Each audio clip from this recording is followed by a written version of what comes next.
Welcome to Barn Banter, the podcast by Horse Illustrated. Each month, we bring guests to educate, entertain, or inspire you as you pursue the horsey lifestyle, plus an adoptable horse with a unique story. I'm Susan Friedland, an equestrian author, blogger, and speaker with a soft spot for off-track thoroughbreds.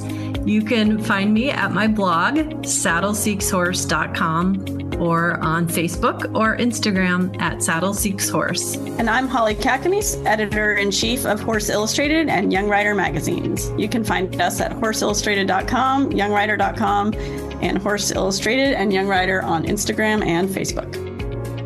Holly, I have to tell you how excited I am about our May episode, not just because it's May and it's spring and the flowers are blooming and mud season is kind of officially over and my horse likes to roll in the mud. This is a spectacular episode. We had a chance to chat with Amber Marshall. You might know her. You might know her from the hit show Heartland, and she's Amy Fleming. She's a horse whisperer, and it's just a fabulous show. I want to live in the show. Is that weird to want to live? I want to be a part of the community because it's such weird. No, I feel like you get invested in shows, and especially one that long running, 19 or 20 years. Like you just. I don't know, something about TV and movies, they just suck you in like it's completely real and you feel like you know the people. So I don't think that's weird. Yes. Okay. So, but before we get into that, I heard that you got a special invitation for the Kentucky Derby and I'm not jealous at all. Well, don't be jealous because I don't think I can go, but I got an email from the people that do the Goodyear blimp for some reason inviting me to be, I think they said one of the 0.0001% of the population to take a ride on the Goodyear blimp during the Kentucky Oaks Day, which is Friday, the day before the Derby. And I mean, absolute bucket list for me. Like I've seen it flying here and I've seen it in Kentucky. And I'm a little bit of a daredevil, adrenaline junkie, so it doesn't bother me that you're up high in the air or anything like that. And I just think it looks so cool, but I'm in California and I have to be in Lexington 2 weeks after that anyway. And well, maybe they could just take how do you fly a blimp? What is the verb for the blimp? They can fly. Yeah, I think they're just going to take off. Pick you up in the air a little bit and then land. I don't know. I guess they just somehow come up with who they want to invite and maybe media. Somehow I don't know. Okay. Here's what they need to do. So. If they're listening and the Kentucky Derby hasn't happened, they need to just go to your house, find a football field at a nearby high school. Yeah. Pick you up. I'm across the street from a high school with a football field. There Look you how go. perfect. And whisk you off to a Kentucky Oaks adventure. Oh, and then, if only that was my life. Then you're on your own for the way home. Well, we do have Horse Illustrated staffers. 3 of them live in Lexington, Kentucky. So I fell on the sword and said, I will defer to one of them. But I am so sad because this is just bucket list type of stuff. So anyways, that's my Kentucky Derby little monologue for the year. But I heard you had something funny happen where you were talking about the Kentucky Derby. Yeah. So I had to have a medical procedure. I'm all good, everyone. But I did have to get, what is it called? The twilight anesthesia. And I asked ahead of time, okay, am I going to be saying weird things? Then the woman said before I went in, she's like, well, no, just think of it like you'll be waking up from a nap. So do you normally say weird things when you wake up from a nap? I was like, I don't think so. My sister was there. She was a guest on our January episode, Linda. She also rides. Long story short, so I have no memory really of waking up. It was like I was out. And then I was just in the recovery room with my sister. And apparently my first words were Lexington. And I said Lexington like 3 times. And then I told her that I was at the Kentucky Derby with my friend Margot. I've talked about Margot on the show before. And then she's like, well, when are you going? And I said, no, I already went. So I have no memory of saying this. And I have also never been to the Kentucky Derby. So I think that's very odd. And then I kind of thought, did she make that up? So anyway, that's not as exciting as an invitation to ride in a blimp, although I would say no because I'm really afraid of heights. Well, I have been several times to the Derby, but I always recommend go to Oaks Day instead. It's just the Friday before, and that's kind of like the local secret. It's just not as crazy. The tickets are a fraction of the price, and you get the exact same experience. The hats, the dresses, the fanfare, the mint juleps, the crowds, the excitement is exactly the same, but the tickets cost less, and watch the Derby at home. I mean, hey, if you've got like 10 grand to burn on some tickets, go for it. But I would say, and if you're anything older than like 21, do not go in the infield. Just don't. I did it when I was about that age, and I was already like, this is disgusting. Oh, you just sit out in the sun all day. Everyone is drinking too much, and it's just too wild. So that's my opinion on the infield. So yeah, I'd say get you a nice grandstand ticket for Oaks Day. Okay. This is a good, I appreciate your inside scoop on the Derby weekend. Yes, and also the custom cocktail, the Oaks Lily, is much better than a mint julep, which is just basically bourbon and nothing else except for a little mint leaf. So yeah, no. Okay. Not for me. I don't drink, but noted. Yes. But we had a bit of a longer episode, and I'm so excited to get onto the show and have our listeners get to know Amber Marshall. And I think it's fascinating kind of what goes into, getting the horses to act, and also like how they do the filming, and even just her story of how she got there to be, kind of the leading lady on this very popular, very beloved series by so many horse people. So enjoy the listen. To celebrate Horse Illustrated's 50th anniversary in 2026, we are offering our Best of Horse Illustrated special collector's issue. It's available for sale now for $9.99 and includes 100 pages with a look inside our very first issue in 1976, our favorite covers over the years, the history of a changing magazine, and award-winning stories throughout the years. You can order now at tinyurl.com/special50, and that's special-50. Well, hi, Amber. Welcome to Barn Banter. We are delighted and thrilled and excited to have you here with us to get to know more about you, the real Amber Marshall, and learn a little bit more about what goes into making a show so many of us love, Heartland. So thank you for being here.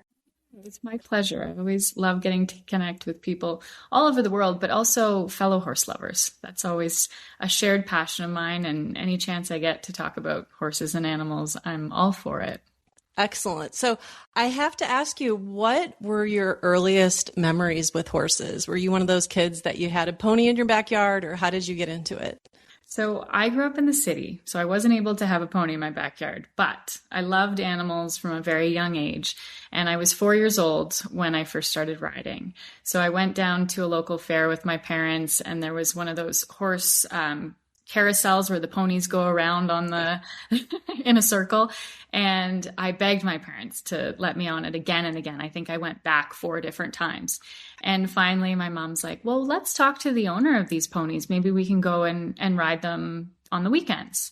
And so that's kind of how it began. My parents made a deal with the farm who had these ponies there, and Tony the pony was up for lease. So I was able to come out every weekend and ride him.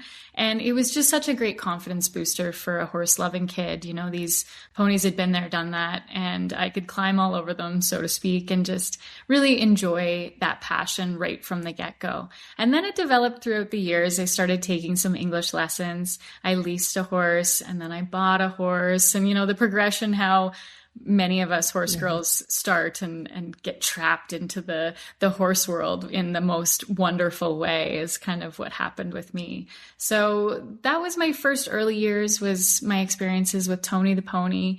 And then later moving into having a horse of my own and being able to go out and take on a lot more of that leadership role with their care and all the things that come with having a horse of your own. And then I got Heartland, and fast forward many years, and I'm able to live on a ranch now with my husband and our many animals, including horses. So it's been pretty special throughout the years to be able to go through that journey with horses. That is so dreamy. And I have to ask, I want to know more about the horses you have at home. But when you were a little girl, like, did you think you would grow up and be an actress, or what did you want to be when you were little?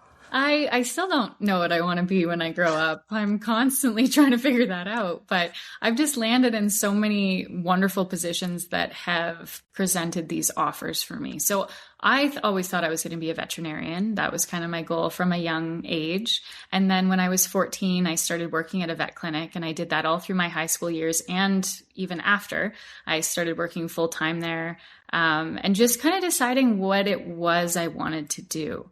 And my grades weren't great, and I struggled with my sciences. And it was always one of those things where I tried really hard in school, but I had a really hard time in school.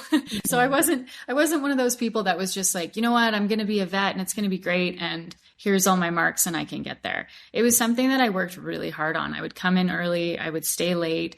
The sciences weren't for me. So then I kind of started to reevaluate, well, do I really want to spend a decade in school and continue to struggle, because it was not easy for me.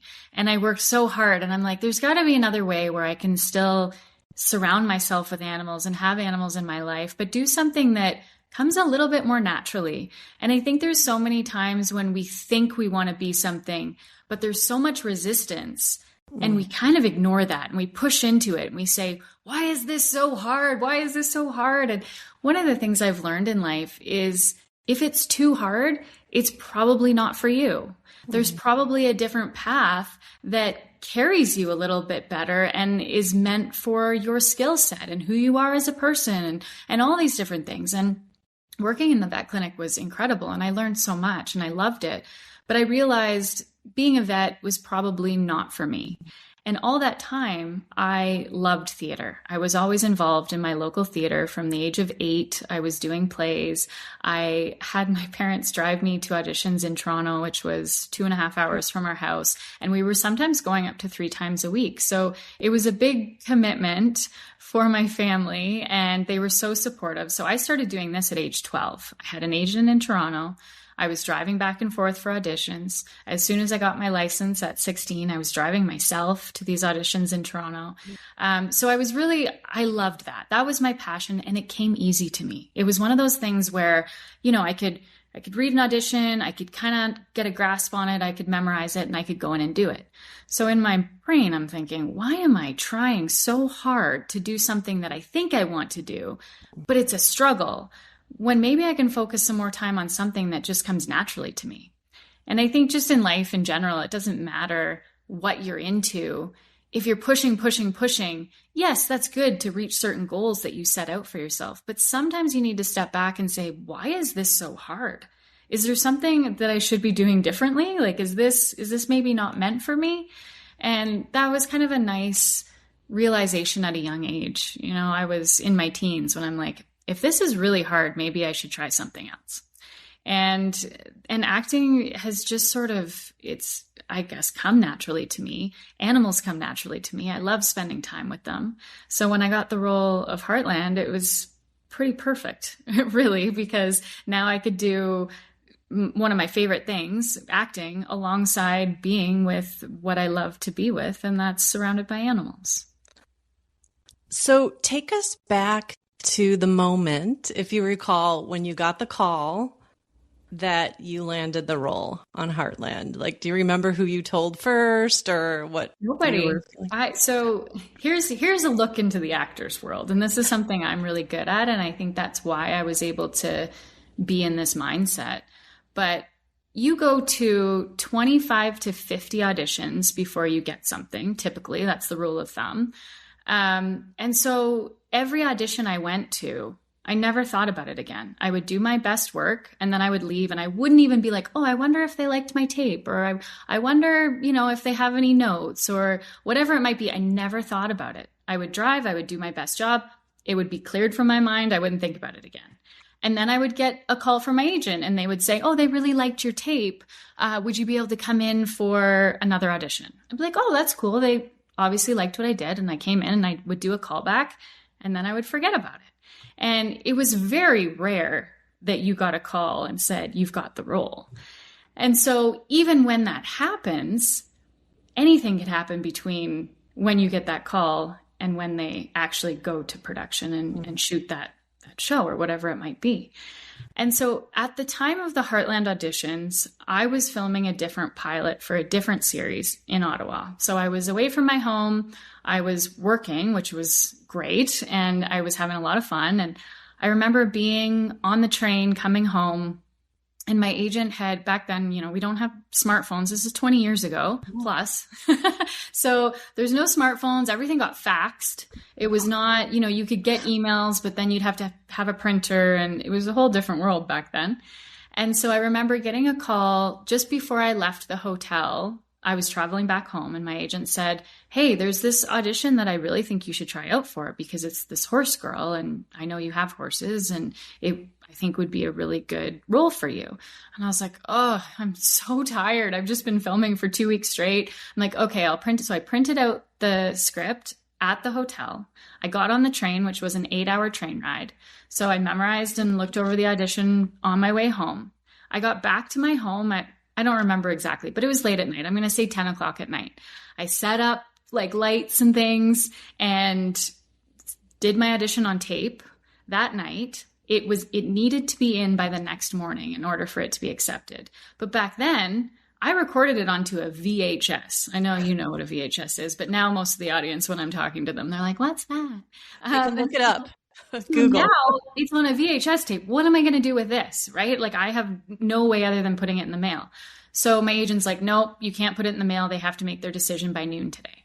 So I drive downtown. I find a company that can put this VHS onto an emailable file and send it out right away. So we do all this. So I've been in late last night. I get down to so this was not a normal audition. This was an audition that was like last minute, fly by the seat of my pants. I hear that they get this little emailed file, but they can't open it more than a thumbnail. So now they're all watching it on their computer. It's about this big. And I hear now the after effect of it because I'm now good friends with most of the people that were in that room. And they're like, we were all crowded around this computer and we see this little tiny thumbnail and we're just watching and we're trying to see what's going on. But in your first minute of talking, because I had to come on and do a slate where I say, hi, I'm Amber Marshall. This is my agency. And I threw in, and I have 2 horses of my own. And they said, as soon as you said that, we're like, okay, I hope she can act because we need a girl who knows horses. And everybody can say that they ride. But when you say you have 2 horses, hopefully you can ride. So this was one of those things where I just sent it off. I was like, okay, I did my part. I forgot about it. Well, it wasn't that long after because they needed to hire someone by that day that I get a call from my agent and he says, well, you got it. Pack your bags. You're heading to Alberta in a day. So now here I am going, oh, okay, that happened fast. I just went home. I packed my bags. Now, this was just for the pilot episode. So the pilot is only 1 episode. It's filmed over 3 weeks. And I didn't think anything of it because I had done several pilots in the past that went nowhere. So it was just sort of like, oh, this is really cool. I get to do a horse pilot. Like that'll be a fun 3 weeks. And so I pack my bags. I go to Alberta. I meet some incredible people. We had so much fun despite the fact that it was minus 25 the entire time I was there. And we were outside but I was loving it. I was 18 years old. It was such a fun look into being away from home too, because up until that point, my mom had always traveled with me to different things. So this was my first time where I was like, I'm on my own. This is so cool. And then I went home and I was like, that was a fun experience. And honestly, didn't give it much thought. And then it was about 4 months later that I got the call and they said, well, we've been greenlit for season 1. You're going to come back out. And the rest is history. But honestly, it's been such a roller coaster ride. And I never would have in a million years thought that in that first season, or even when we were in the pilot, that I would be here 20 years later. How would you describe Heartland, the show, and maybe your character a little bit? Yeah.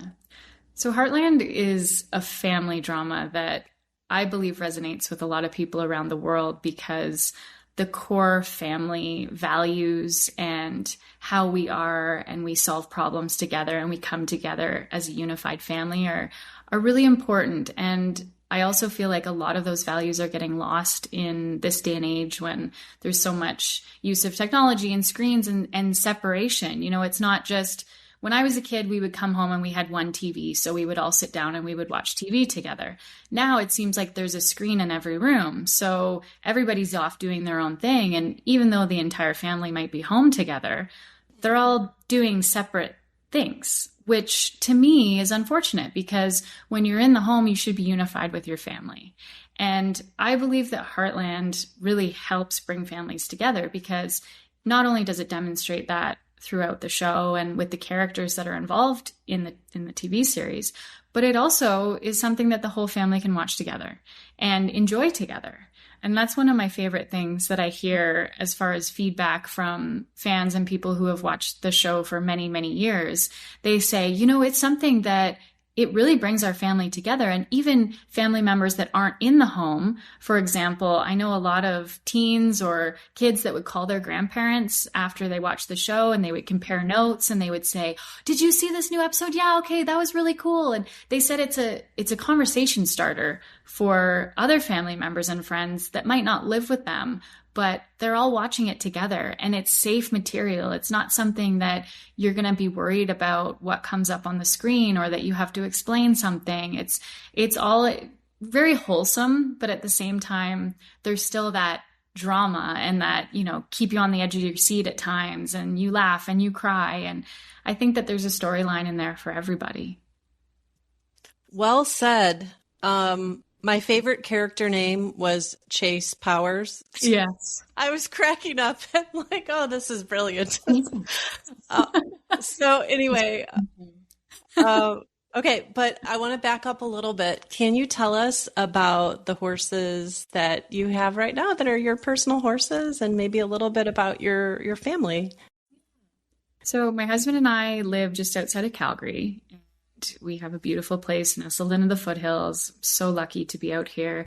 And that's another thing is that Alberta just instantly felt like home. You know, my family is a 40-hour drive from where I live now. So it's not close proximity. You know, they're on the other side of Canada.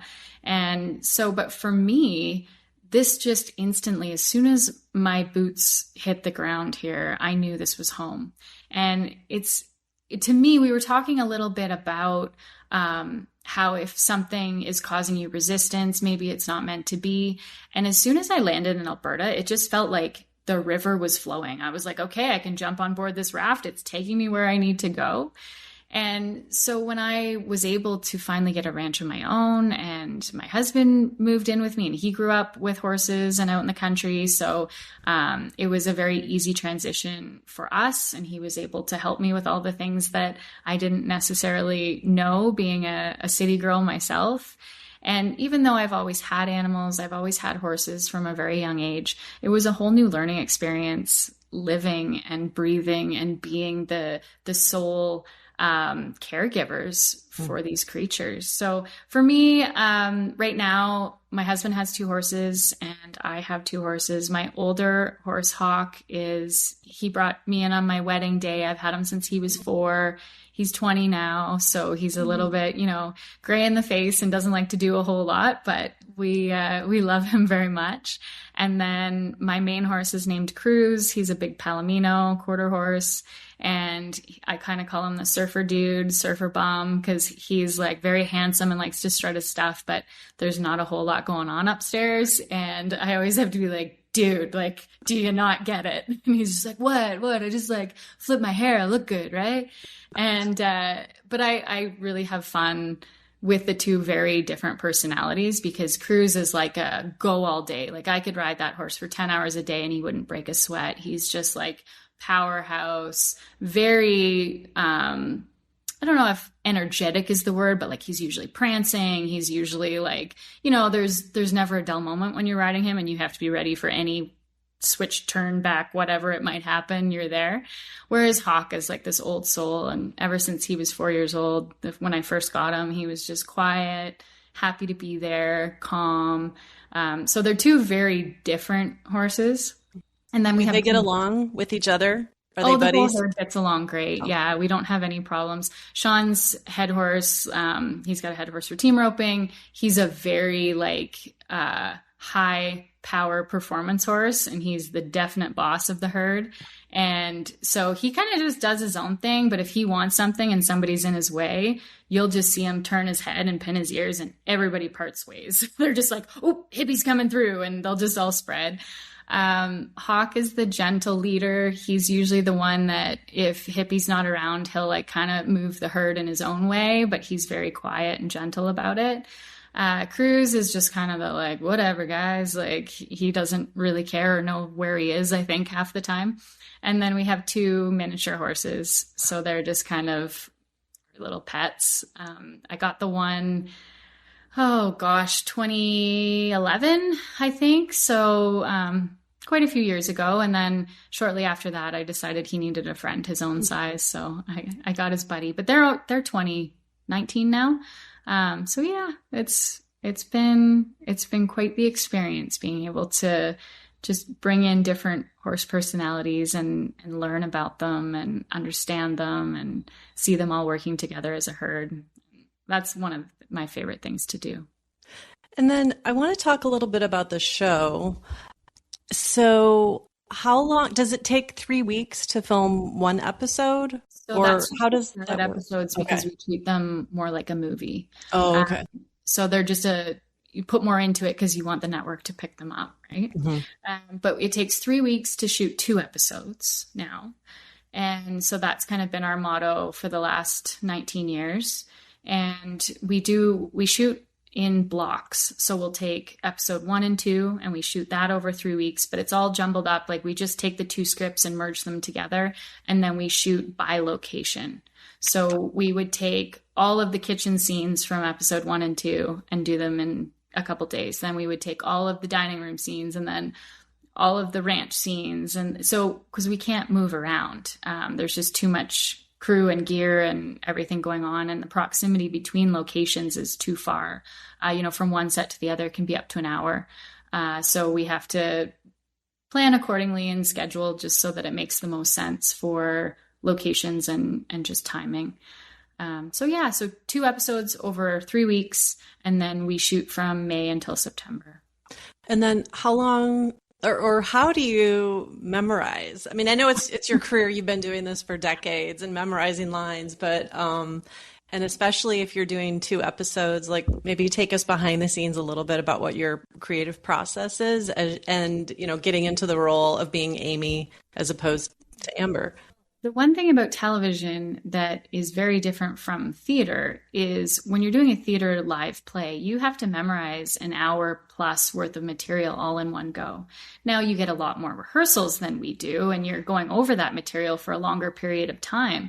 But in the television world, you only have to remember about 7 lines at a time. And those 7 lines will be said over 2 to 3 hours. And then you move on to the next 7 lines. So we only shoot scene by scene, and each scene has minimal dialogue. Sometimes a scene can be as long as 3 pages, but that's a long scene. Sometimes they can be short as 1/8 of a page. It really depends. And so I don't look at the 2 scripts as I have to memorize anything in entirety. I memorize each chunk at a time. So the night before I say, okay, we're doing these 6 scenes tomorrow. I will just read them over. I'll see if there's anything that catches for me that I'm like, oh, I don't really understand that, or this is a really big monologue. I should probably break it down and look at it more like a theater memorizing technique. But for the most part, it's question answer. So if you're in a scene with someone and they say, hey, Amy, I brought you a horse. And I say, great, what's its name? And they say Ranger. And I say, oh, I love Ranger.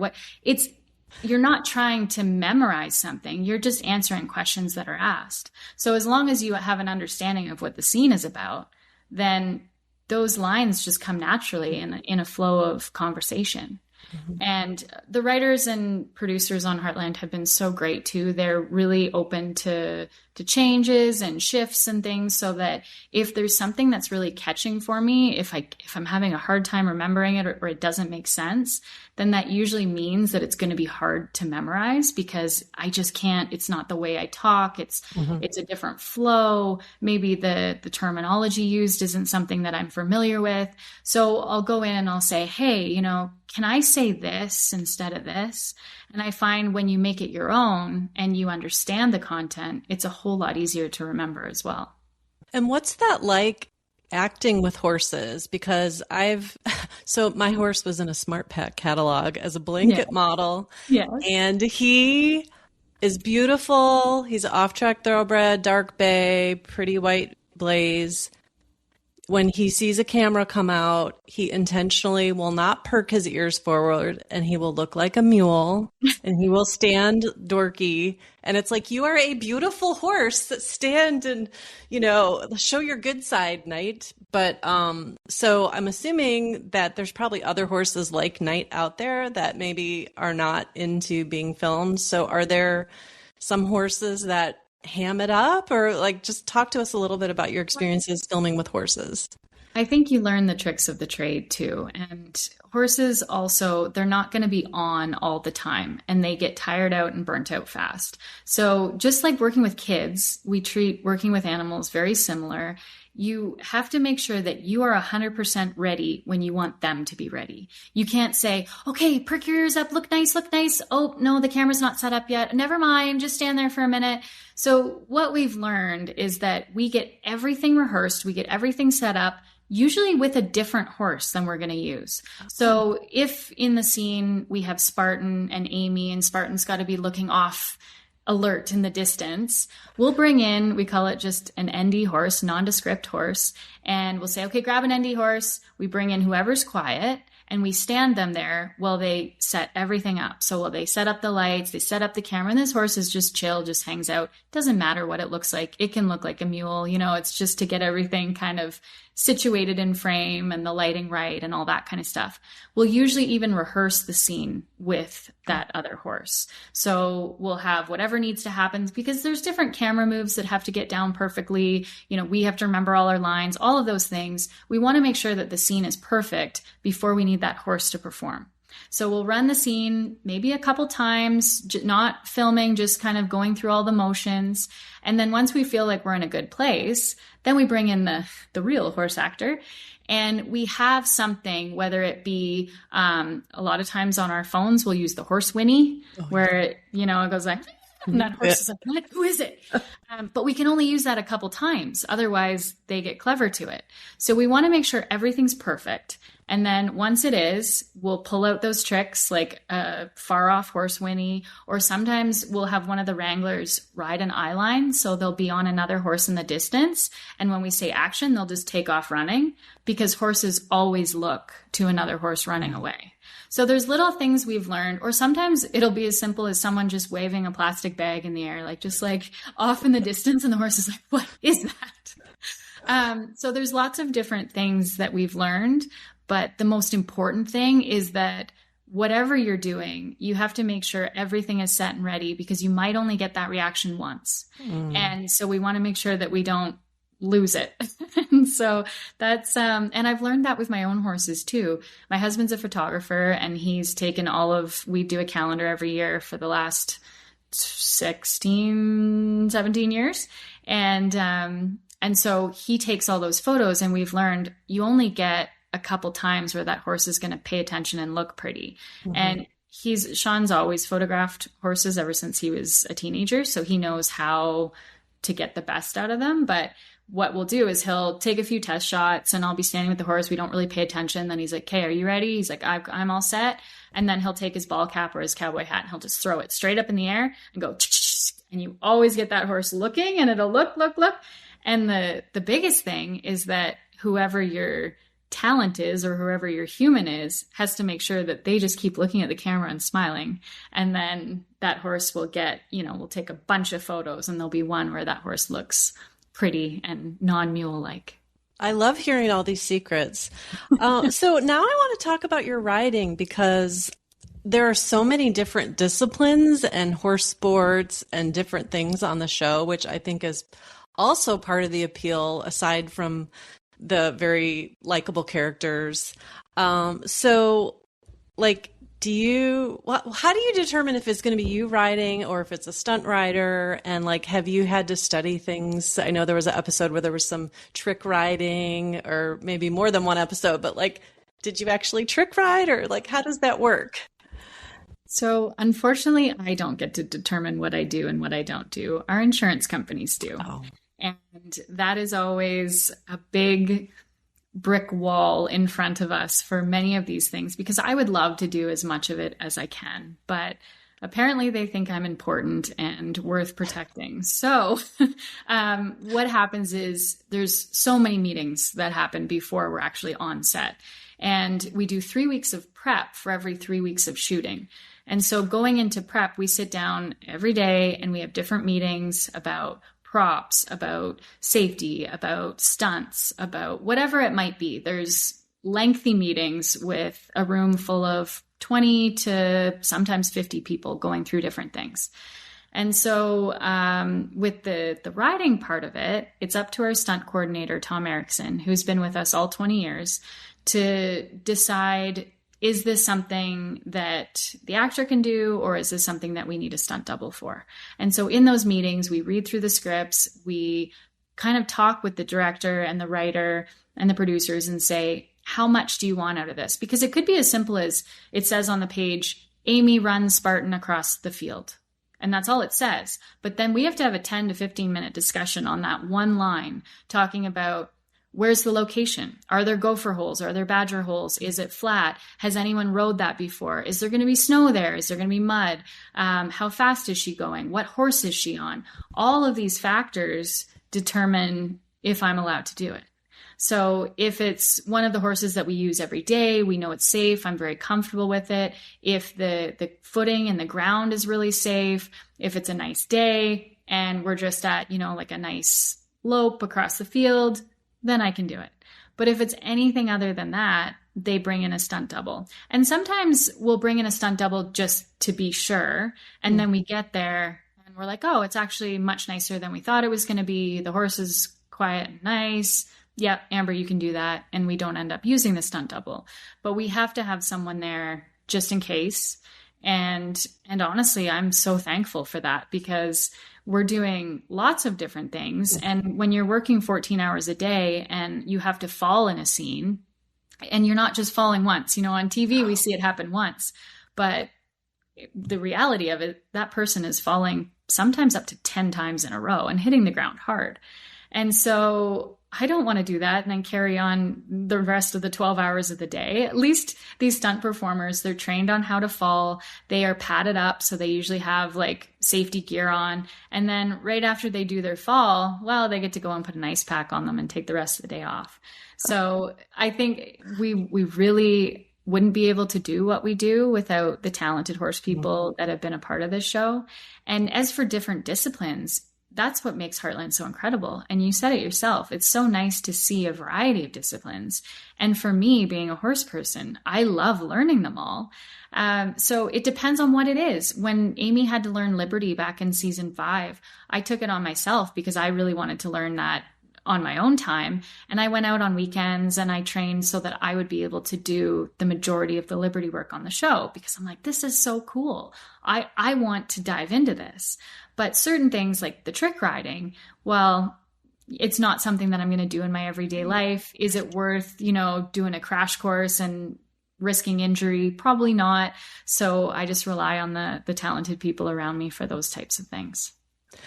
And a follow-up, I guess, is how have you changed as a horsewoman from your experience with Heartland and just being around horses all the time and your work with them? I think my knowledge of all disciplines has broadened since I began the show.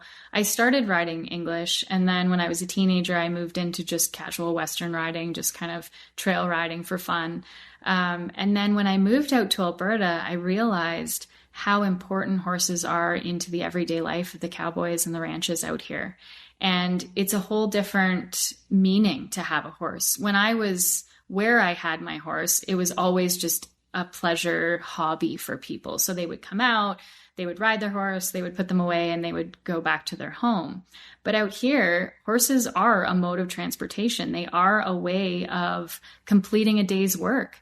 And, you know, a lot of these big ranches that are thousands of acres that are covered in bush, you cannot get an all-terrain vehicle in there. You just, if they're not wide enough, you can't get an ATV back there. So when they're going out daily to check their cows, to take salt out, whatever it might be, they're using horses. They're riding a horse. They're packing 3 behind them. They're packing in all their supplies. So it honestly is, they need these horses to complete their daily tasks. It's not just a hobby. And that's one thing that I've really immersed myself in and found fascinating, is that I was very naive to the horse culture when I was younger. I thought people just had horses for fun. And I didn't realize that these are their everyday work companions. And some people I know, they go out every day with just their horse and their dog, and they're back in the bush, checking their cows, moving whatever they need to do. And that's a 12-hour job for them. They leave early in the morning, they get home late at night, and it's just them, their horse, and their dog doing a day's work. And so for me, I'm like, that's really cool. Like, I love that that is still alive, because honestly, 20 years ago, I thought that was the old West. You know, people never actually used horses to complete work anymore. It was just kind of something that was for our own enjoyment and pleasure and having that connection. That's very eye-opening, because, yeah, you kind of think that that was just a long time ago and not current reality. So you've met a lot of horses over the years. Is there one horse that you've acted with that is really special to you? Yeah, I mean, there's been a lot that have been special. The thing about Heartland is there's a lot of horses that come and go. So they'll come for one episode and then I never see them again. So you don't have time to form that bond. But the horse who plays Spartan, so there's, for those who don't know the show, my character, Amy, in the very first episode, her and her mother rescue this black horse from a bad situation, and Amy's mother dies in a car accident on the way home. And so the whole beginning of this season is Amy realizing she's lost her mother in trying to save this horse. And now she has this troubled horse that she in turn has to try to save again, and come through a lot of emotions and move past that and not blame that horse for all of the unfortunate events that have happened. And so right in season 1, we cast the horse Spartan as this beautiful black quarter horse named Stormy. And Stormy was only 5 years old, which is quite young for a horse to be on the film set. You know, usually we like to give them, especially for a starring role, we usually like to give them a little bit of time to grow up and have some experience on set before we throw them into it. But Stormy he has the most quiet, easy-going personality. Nothing ever fazed him. So he became our Spartan way back in 2008, whenever we were starting this out. And he was just incredible. But then when you have a horse that's there every day, all day, and they're starting to get older, by the time Stormy was in his 20s, we could tell that he just wasn't into it anymore. And that's one of those things where you look at something, you look at a horse, And you don't want to ask more from them than they can offer.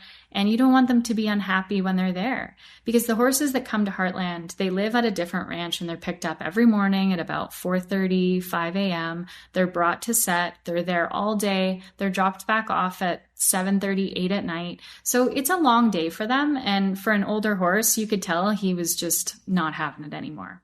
So we decided to retire Stormy, and he's still alive and well. He's an old man now. He's in his mid to late 20s.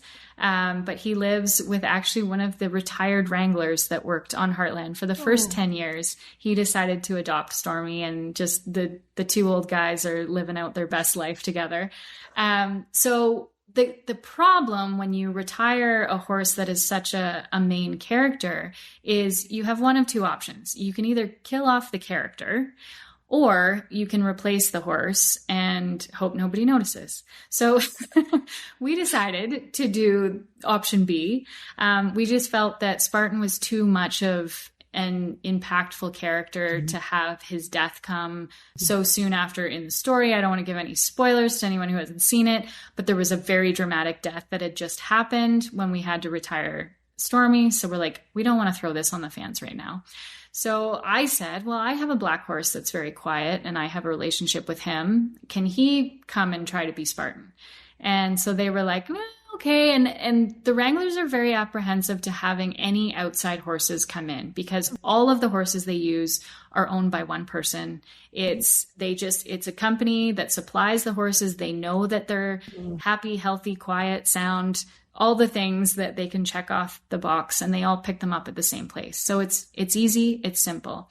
So they were a little bit like, oh, do we really want this actress to bring her horse and all this kind of stuff? They don't know what they're going to expect.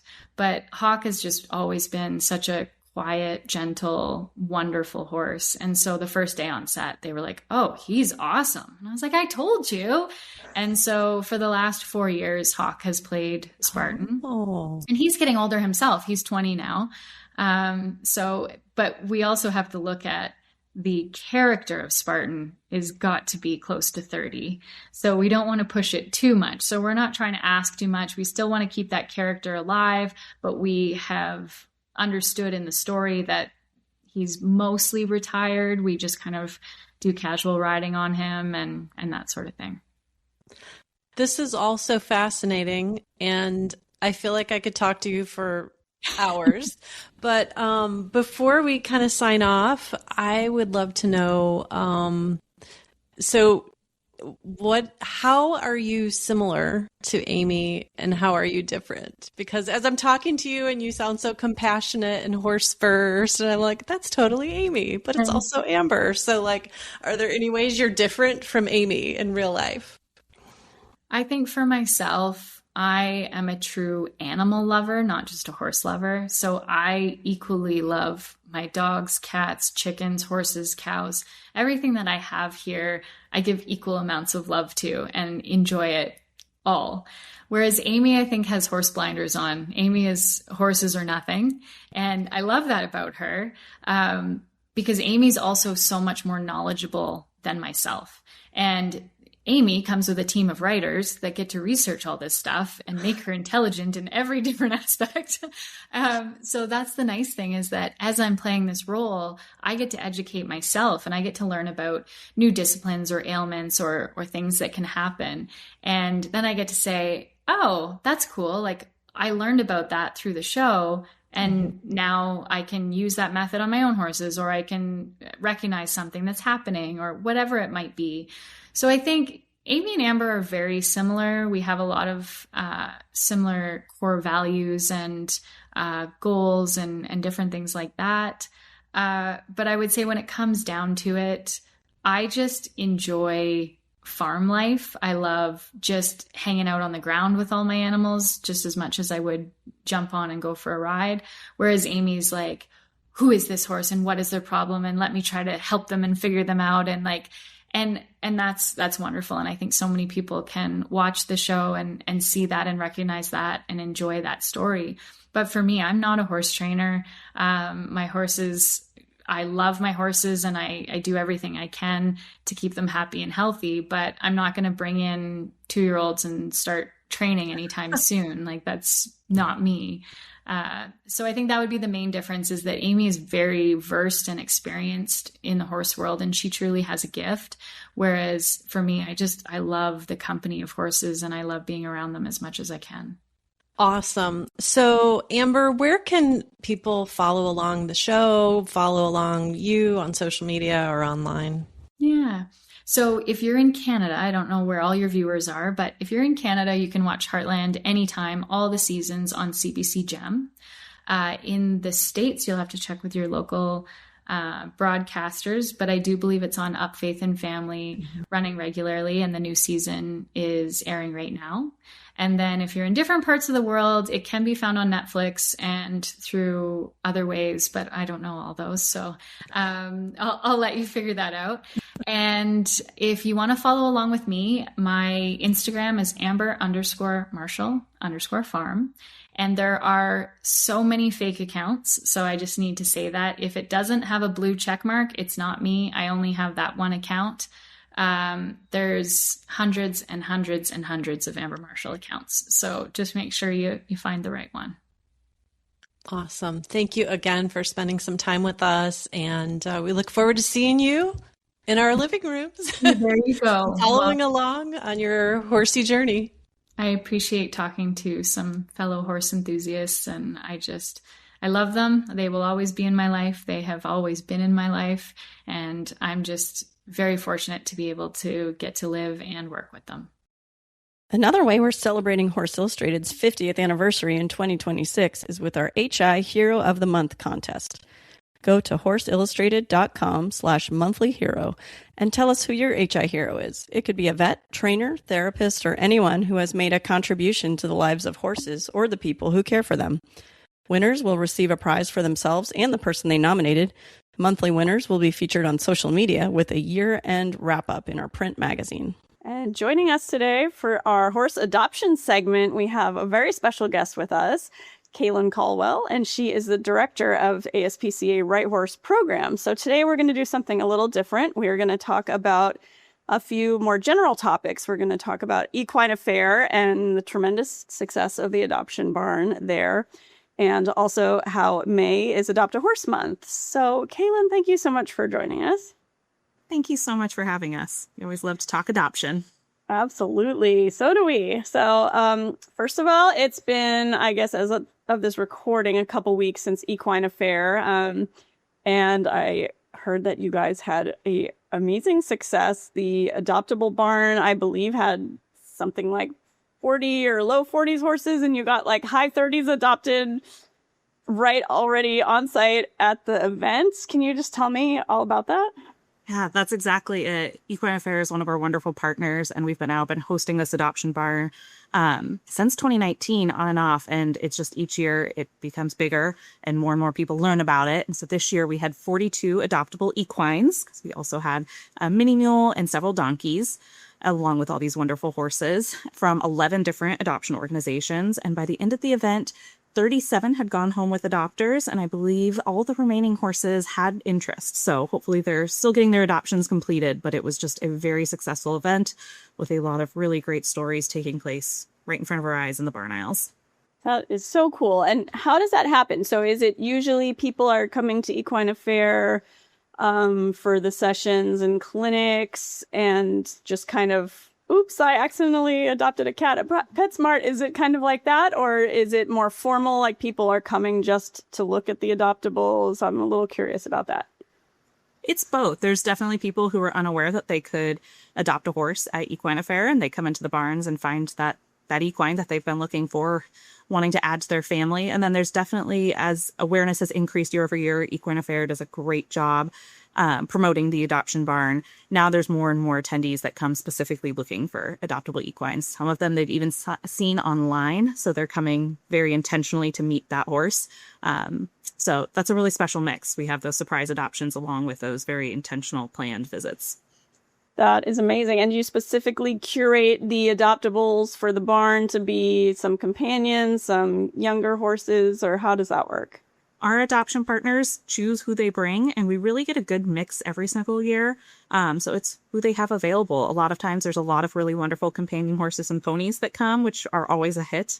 And actually, some of the first equines usually to get adopted are those companion horses and ponies, but then there's also a wide range of riding horses. We had a horse that was ready to go on the trails that afternoon compared to some very young horses that had a lot of potential and were looking for more of a training pathway with their new adopter to be suitable for whichever discipline they chose.